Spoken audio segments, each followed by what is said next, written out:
Today I'm going to show you how to use this split handstand drill to help you with your handstand balance and turn you into a handstand expert. Now notice how I was moving the position there. I wasn't just using the legs. So one of the biggest mistakes people make when they go into a split position or any handstand is they lead the handstand or control the handstand with their hips and their feet, which is like doing this when you're standing, which is ridiculous. We only do that when we're drunk. What we want to do is control it with our base, like I'm doing now with my knees and my hips and my ankles. I'm controlling. It doesn't matter what I do here with my arms. So learning how to use the shoulders and the arms in the handstand is really, really important, and is going to make everything much, much easier when it comes to changing positions in the legs, when it comes to doing things like press handstand or handstand push-ups. Being in control with the arms, the hands and the shoulders is super important. And that's where we learn that by doing those heel pulls, so pulling from the wall like this with control for repetitions and holds, and then turning it around, doing it the other way for the toe pulls, to learn that super important under balance control like so. But today we're going to use that split position to help us with our entries, to slow things down and also allow us to get into a nice sweet spot off the wall. Now that can be a good thing or it can be a bad thing.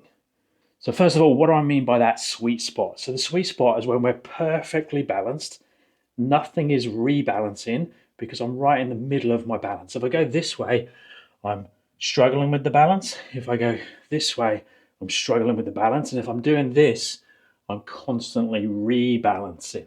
But the sweet spot is when we're perfectly in the middle and we're like, I'm not doing anything, but I'm balancing.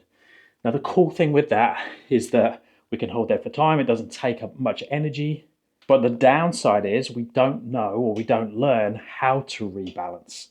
So if I'm always in this position and then as soon as I go here a little bit, I'm like, I don't know what to do. And I fall. So you get people that can kick up 100 times and they catch one of them and it looks like this and it's perfect, and they might hold here for 20 seconds and then they fall down. But it takes them 100 attempts to get that one, and then they've got no room for error. Where ideally we'd kick up into this position and catch, or we kick up into this position and catch, and we can pull ourselves back and forth, and we can also find the sweet spot in the middle. But if I start to collapse, I can rebalance and come back again. So that's the ideal. So the risk is, if we do this split, I'm going to show you now. So I'm going to kick up a little bit further away from the wall. So say I normally go around this distance, 1 to 2 hand spaces away from the wall, and I do my standing kick up when both feet touch the wall, like that. With the split drill, I'm going to create a bit more space. So I'm going to go maybe 1, 2, 3 hand spaces away from the wall. I'm going to kick up and I'm going to go into this split position. Now the goal here is to stack hands, shoulders and hips all on top of each other, have a strong focal point looking down towards the floor, and I'm going to slowly see if I can bring my legs together to the handstand, or I can just move both legs just a little bit and then find balance there, not do anything, and then go back to the wall again.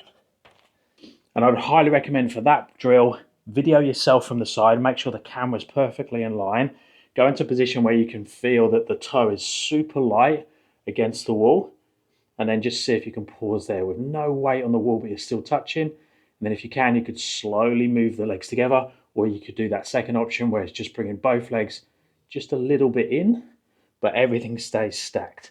And we can just hold there for control, for time, as much as you can, and then go back to that position, touch the wall again, and come back down. But like I say, video yourself from the side so you can see where are your hands, where are your shoulders, where are your focal point, where's your hips, and does it look balanced from the side? And then we can do exactly that same drill, but slowly move our hands further away from the wall. So we go into a bigger split. So now I'm further away from the wall, I'm in this position. I can try and again find that sweet spot, bring the legs in a little bit, and come back again. Now I'm going to try and go from here all the way through with the legs to the other side and kiss the wall, and then all the way back. I could pause in the middle, and back again. Now that's a bit trickier. There's going to be a little bit of rebalancing that happens.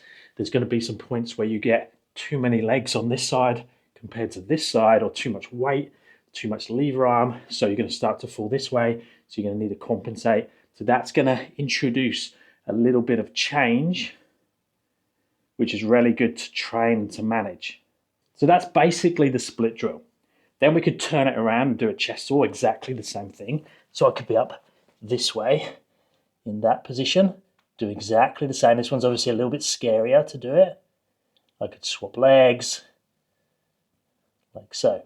But then the other thing that I recommend you do is to play with locking the position. So lock this split position, and now I'm going to move the shoulders forwards and the feet back and come back again.